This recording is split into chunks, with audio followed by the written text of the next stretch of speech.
Welcome to Nosotros, the podcast that explores all things San Antonio, all things cultural, and all things political. I'm your host, Elaine Ayala. My guests today are two Michaels. Michaele Haynes. She's a former curator at the Witte Museum who taught cultural anthropology, including courses on community celebrations at various universities, including the University of the Incarnate Word. She's author of Dressing Up Debutantes, Pageantry, and Glitz in Texas. Then there's, of course, Michaele Quintanilla, a.k.a. Mr. Fiesta. He's a retired journalist who wrote about fashion, pop culture, the red carpet, Fiesta, and life at the LA Times before coming home to San Antonio and the Express News. This show will take on several versions of San Antonio's Fiesta celebrations, the hundreds of events under the same umbrella, from small neighborhood lawn parties to large-scale festivals and parades. It's set this year for April 20th to 30th, and I can almost smell the spilt beer. Before we talk about the intricacies, quirks, and hard-learned know-how of the season that is Fiesta, let's set the stage with some history. Michaele Haynes, tell us how Fiesta began and how that history continues to be controversial. So it starts in 1891 in the living room of a woman who lived downtown. Her husband was a successful businessman, and she has a group of women with her.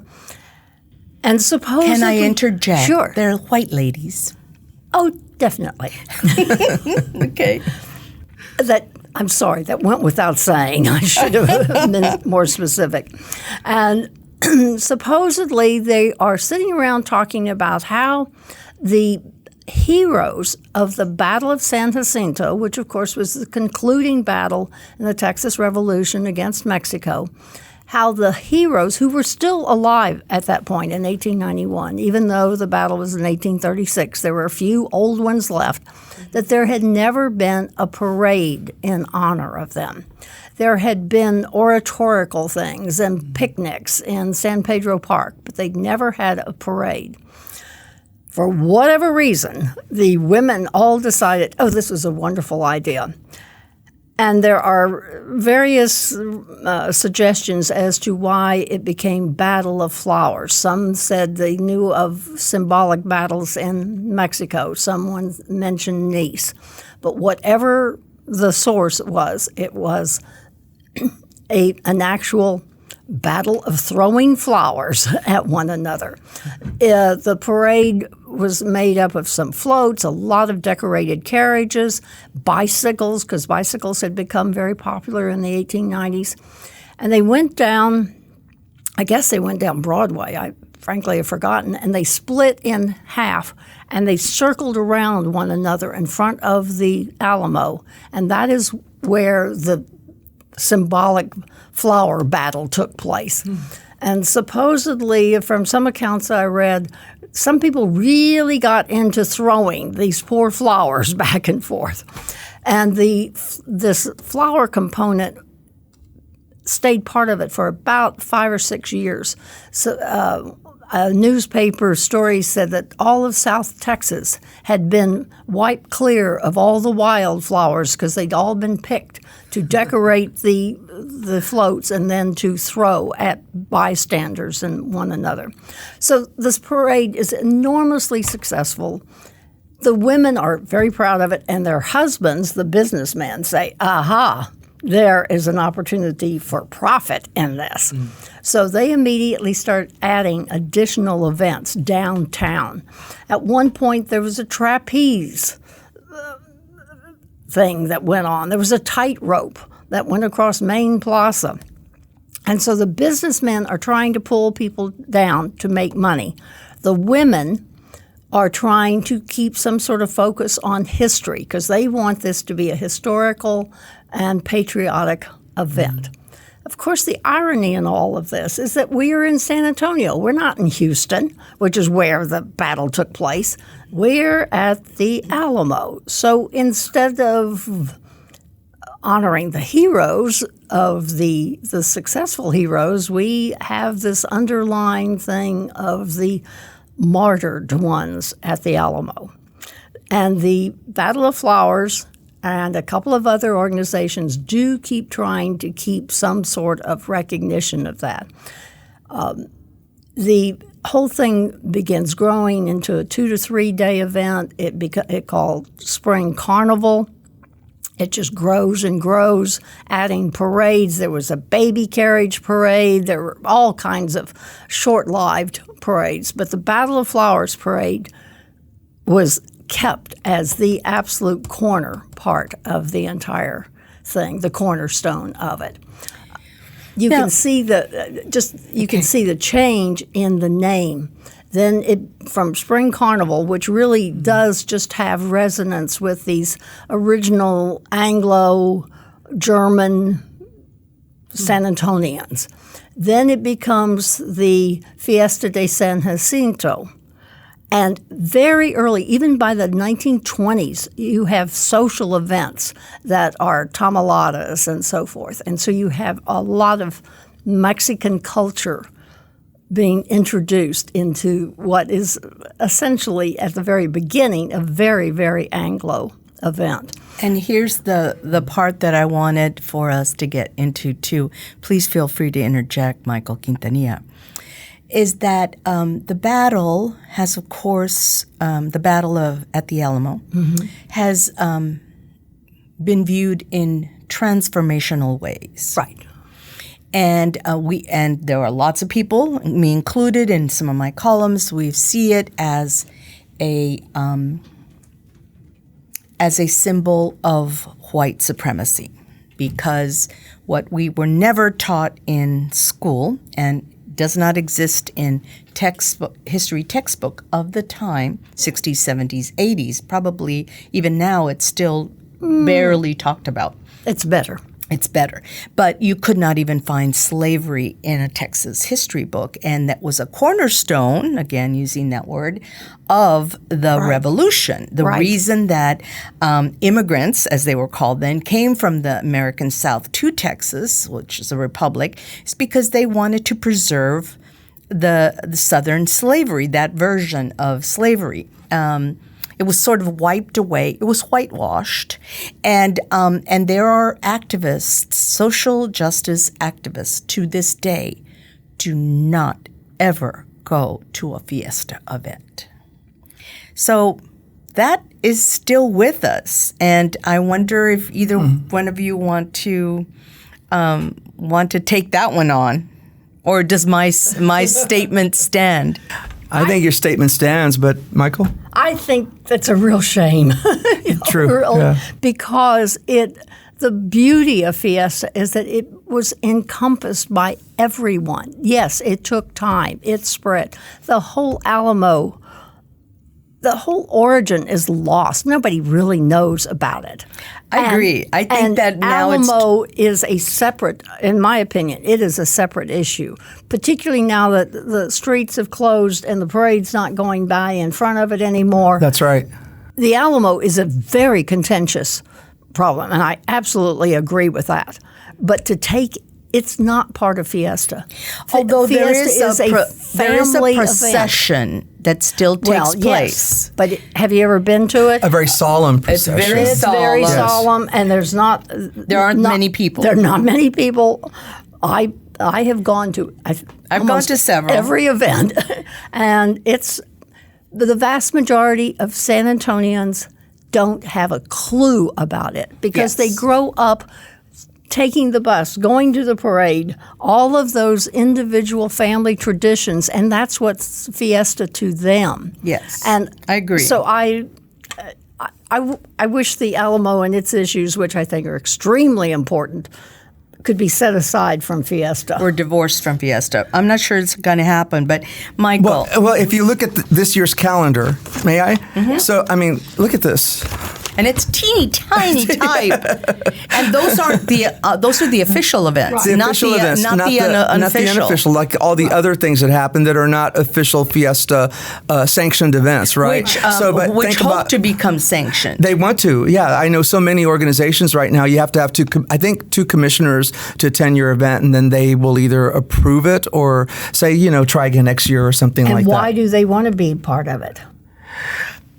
Well, I think because it's a party with a purpose, as they say. They want to be listed there. Because so many of these events are fundraisers for the organization, for the church, for the whatever. For nonprofits. The Fiesta is a huge income generator for this. Yes, for this and town. the reason I bring this up is because this is how Fiesta has moved away, as you said earlier, from the Alamo. Yeah, right? It is so far away, and UTSA has its own. San Antonio A&M has its own. I mean, it's spread all over the city, and that's what I think is lovely about Fiesta. The question I have for you, Michael, that every festival, whether it's Fiesta or in Seattle or in the Bronx, evolves and changes with time. For me, Fiesta has been wrapped around family memories similar to other annual holidays. So let's talk about what Fiesta has become and what it is for you, Mr. Fiesta. I agree with that. It is, as Michael has alluded to as well, it's about family and getting together and with extended members and all of that. To me, it's always been a continuation of Easter. You can even reference the cascarones, the eggshell. Which are a classic item during Easter celebrations. We broke them all over our heads over the weekend. Yeah, and I remember as a kid doing that during Easter. We would save these empty eggshells for Easter and then cut the confetti, and I'd put glitter in them as well. But yes, and then they become almost a fun symbol of Fiesta, right. And everyone carries them around, and you have cascarone wars in offices and places like that, But yes, it's become like a vacation here at home. I think Fiesta, especially for those of us or for families who can't afford to travel to Hawaii or Europe or places like that, exotic places. So, you save your money, you ride the bus, it's community. And because you are out there going to different events, you see not just the Mexican-American culture, but all kinds of cultures that are represented. It is the big blend and the big mix. I can remember as a child, my mom would save money for Fiesta. We would have like a Fiesta fund inside a tin can. And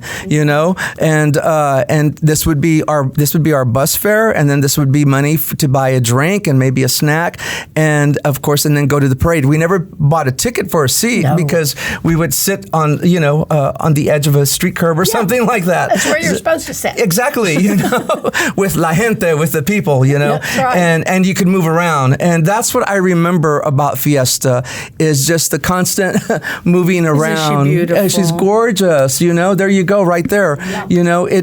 Fiesta is for children, and it brings out the child in us. I truly believe as well. I've said that before. When I'm at Fiesta, I feel like a kid again. That's why I wear these silly hats and these crazy costumes. Years ago, in a class at UTSA, I had a student come up to me afterwards, and she was from San Antonio, and she said, "Oh, I am so sorry that I now know the origin of this." And I felt so badly for her. But I said, but that's not what it is anymore. And it truly has changed. Even the fact that they dropped the de San Jacinto from the name, and it's Fiesta San Antonio, which says it all. And let's talk a little bit about the importance of cultural celebrations in any society. I know you've studied this and taught this, but they're as essential as the coming of spring or the harvesting of crops. That's right. And some of them have, they do vary a bit in their characteristics, but you're absolutely right. Every society, the various earliest ones, are going to have some sort of observation of the changing of the seasons. And of course, Mardi Gras with Lent. That's right. That actually, even though it is a Catholic, ostensibly, celebration, but it actually goes back, of course, pre-Christian, and it's the changing of the seasons. And now it's secular. The end of winter, and so you have that one last big celebration and a lot of food to eat, and then Lent actually was that period before the spring crops came in and when you really had very little to eat. So, and then the other interesting thing for me as an anthropologist is if you look at community festivals, whether it be San Antonio's Fiesta or the amazing George Washington birthday celebration in Laredo, which is the largest celebration of George's birthday in the United States, strangely enough. Texans go big, whatever they do. And if you look at the changes through time, particularly one that has a long history like Fiesta starting in 1891, it reflects social, political, economic changes that have occurred within that community. And that's what makes them interesting to anthropologists. And it's also what is, to me, it's what is hopeful. That even something that can start out pretty elitist, if you look at royalty, which God, let's talk about royalty. All right. Could I add something about anthropology in terms of like now, because we're talking about traditions and culture and all that. I like the new traditions and the new culture that we can develop on our own, which is, I think, is so important too.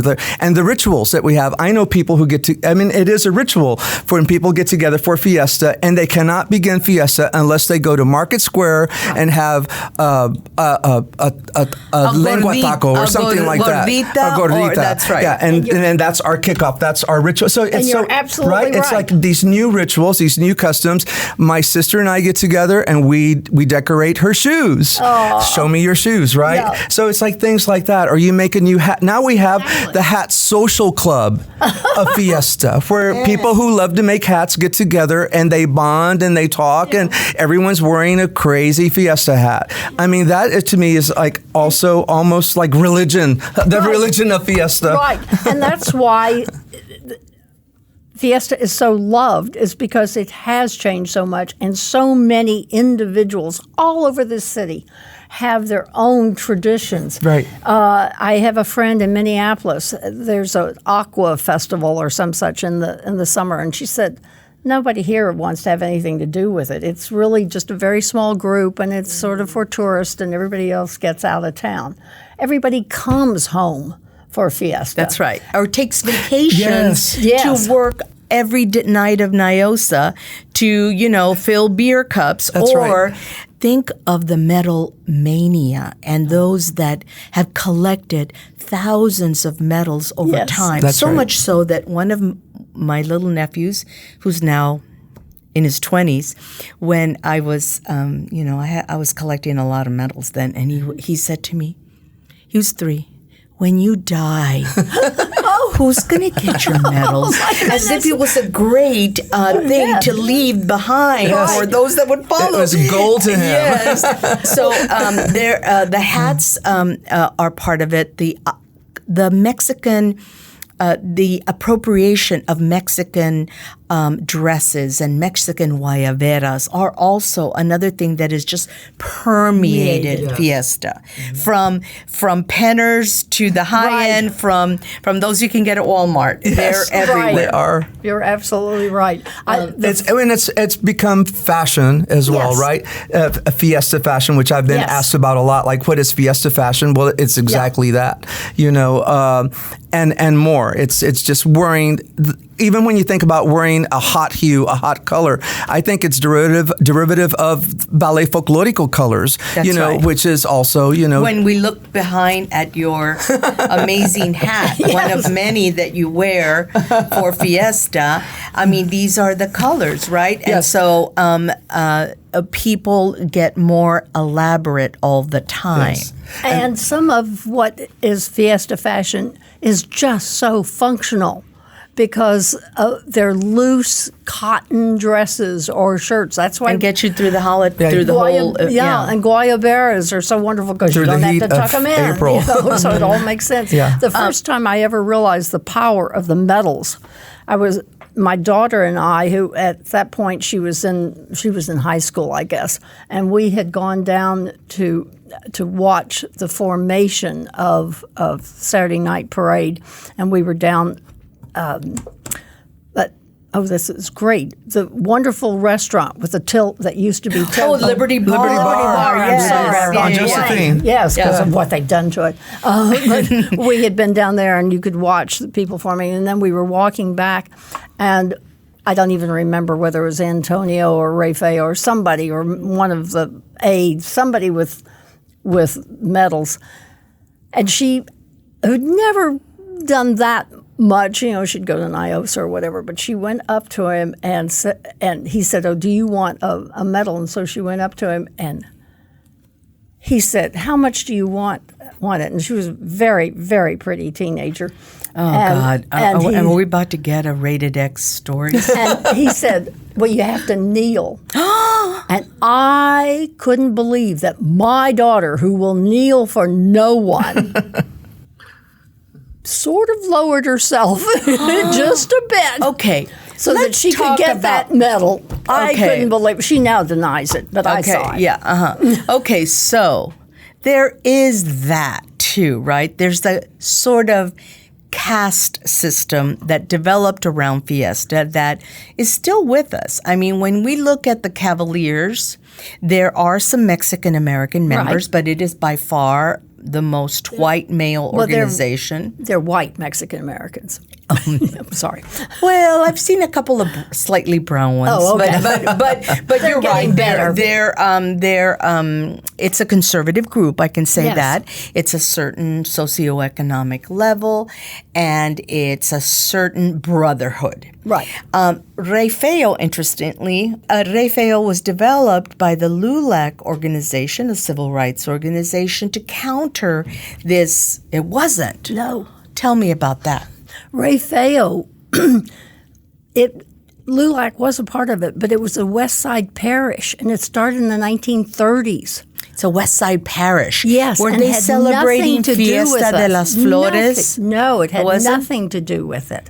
Oh, they were just celebrating an ugly king? And the whole thing of the ugly king, which of course has a long, long history in Europe. Yeah, in Spain Yes. especially. Yes, exactly. Of the inversion of royalty. There seems to have been very little of that connected with the history of Rafael here. But it was to raise money for scholarships from the very beginning, and it was a businessman who could raise the most money. From the very beginning. Does that also have roots in Europe? No. Okay. This is American. This is, yes. And from the very beginning, some Rafaels had Spanish surnames, some had Anglo surnames, but it was always seen as representing the West Side. And so this goes along, but totally separate. We only From have Fiesta. Right. We only have King Antonio. And the whole thing of having royalty, that's an American obsession with faux royalty. It is. I mean, it's sort of sick, isn't it? I think it's because we never had real royalty. Therefore, we can play at it. Yes. And it's the fairy tale thing. But from the very beginning, Spring Carnival did have a king and queen, but they were sort of haphazardly selected and so forth. So King Antonio really starts in 1926. So he continues. He's the only one. With the women, we've had the Order of the Alamo Queen, and that was started in 1909.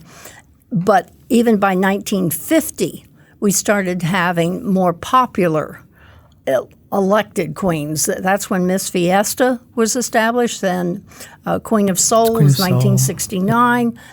At one point, there were two Chariota queens. I think there's only one. There's one now. Yeah. The women's club, which Teen Queen, Teen the Queen princess, sort of got put in there in a way. Yeah.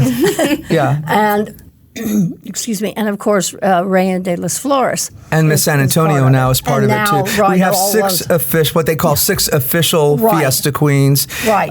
And then we have the Order of the Alamo which is Queen, which comes later in the celebration. Right. The new one. The new one, yes. So, but here we only had the one king. Yes. So we only had the one king. Well, this goes along, but there's increasing discomfort with that. But it's not until the 1970s when we finally have a shift in political power and we get single-member districts, which is so important in beginning to share the political power. And so at the end of the 70s, the man who happened to be Anglo, who held the title of Ray Feo, and he was a newscaster, and he got on, Logan Stewart? Logan Stewart, exactly. Yeah. And he got on this must have been 81. Yes, he was with KTSA. Yes, and he got on the radio every single morning saying, we have to have a more representative king for Fiesta. And so it was through his insistence that the Cavaliers and LULAC then met, and they then came to an agreement that Ray Feo could have a part in Fiesta, but he was never supposed to be as important. Well, my God. Boy, did that get thrown out of the water. He couldn't be a blue blood, huh? And of course now, I think it probably cost as much money to be Ray Feo, outside of what he raises. Sure. But just all of the clothing and the regalia and spending the week in the hotel and taking off from work. You have to be as wealthy to be Ray Feo as you do. This is the other thing, is that I think that any other people from throughout the country, if they were magically transported to the middle of Fiesta, they would wonder, what the heck is going on? No? I don't think so, because look at it. Even if you just look at Texas, there's the Watermelon Thump Queen in Luling. In Floresville, right outside of San Antonio, you have the Peanut Queen and King.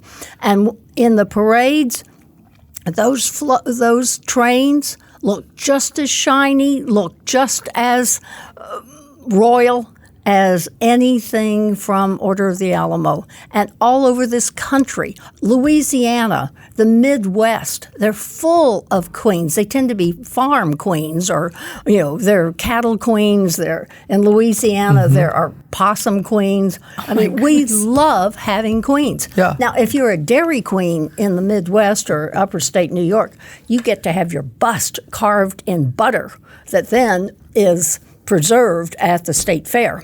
And we don't do that. Wow. Okay. All right. You've trumped me. Don't use that word. Oh my God. But even like you referenced the Poteet and these other communities, and they must their royal garments must rival those of say the duchesses of the Order of the Alamo. So it's very competitive, I think. I'll tell you a little secret. One time we had at the Whitty, in the past, there were some Order of the Alamo gowns, particularly from the 40s or 50s, that were donated to us, even some from 60s and 70s, which we did not want to take in because we already had so many. And so they'd say, well, just take them, do anything you want with them. And so sometimes we cut them up to be able to use for touch and feel and so forth. But we had one that we removed miles of rhinestones and stones.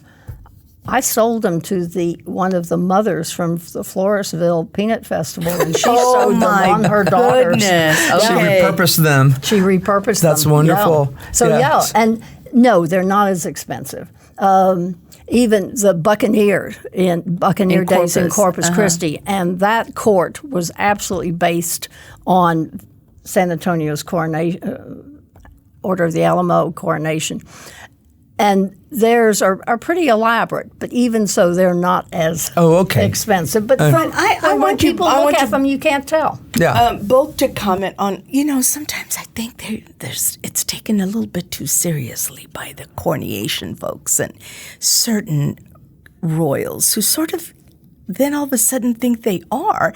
And so I've had some comments about that through the years.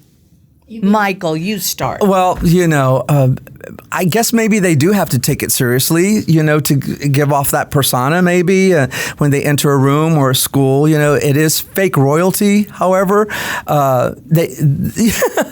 They practice the wave. They practice how to walk in these garments. They're very heavy, and they assume the titles, right? We do have the visiting, like with the Order of the Alamo, we have the visiting duchesses, I believe, from out of the city. Maybe there might be one or two from out of state too. I'm not so sure about that.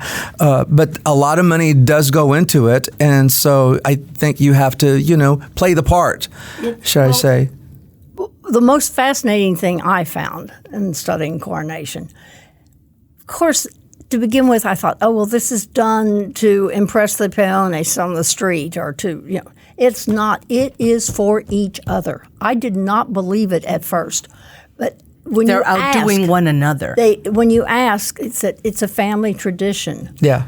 And if you look at it, still, I don't know what percentage of people on the stage are descendants of those original members from 1909.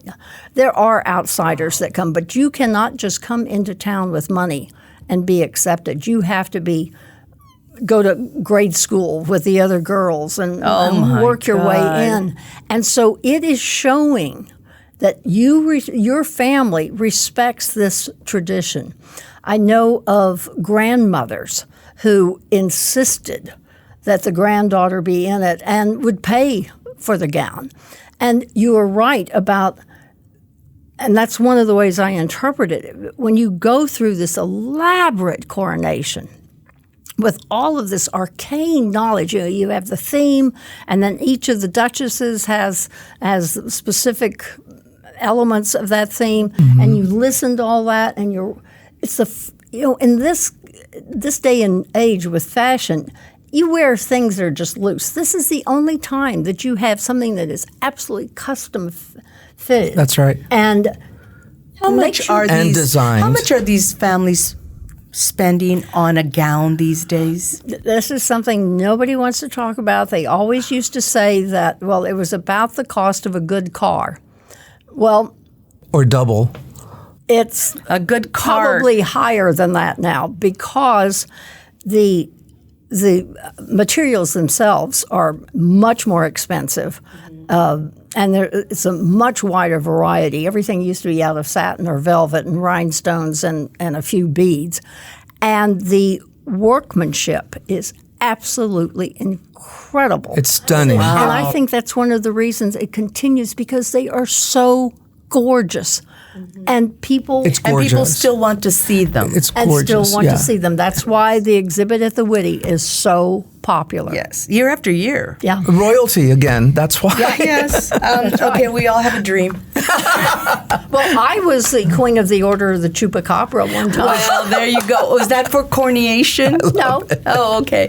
Because coronation Fiesta at the Cadillac Bar. Oh, okay. Well, that's a lovely court. That's very elite. I have a good friend who wants to be known as La Reina de Nada. That's good. That's good, so, right? Let's wrap this up with a sort of a look toward this coming fiesta. Michael, you mentioned earlier this is probably the first post-COVID fiesta, and what's your prediction? I think it's going to be really big. We're going to have, I think I'm hearing from the organizers of it, there's so many events, as you saw, more than 100 for the nonprofit members. We're going to get big, I predict we'll get big crowds. People are eager to get together again, and it seems we can get together again. We had big crowds last year for the parades, but I think this year it'll be larger. And I'm looking forward to all my regular events. My most favorite is the night parade, the Flambeau Parade. Me too. I just think, first of all, it's cooler and the lights, and kids love it. And I am missing the fact that it's on Broadway, where I had lots of connections, so I could park a truck and do and I can't do that on this new route. I'm looking out for a spot, and we love those sort of family events. It's still a big deal. In fact, there's one person in our extended family who said over the weekend, you're the one that got me into Fiesta with that night parade and that tailgate party. And now we buy tickets. And here's the other epilogue here. I've noticed a friend on Facebook recently said, I've got 10 tickets to the night parade, face value $20, going for $100 each. Yeah. And there were like 10 people immediately say, how many do you have? Yeah. Oh, but that's so wrong. That It is wrong, but not it is part the of the Fiesta that is- experience. Now, I'm still hoping to see those lawn chairs wrapped around Right, and chained to a yes, stop yes. sign, because that's the real Fiesta. Yes. Right. And there will be people who just, gather at parks behind all the bleachers, and Yeah. they'll still enjoy Fiesta from afar. So Yeah. we can hope.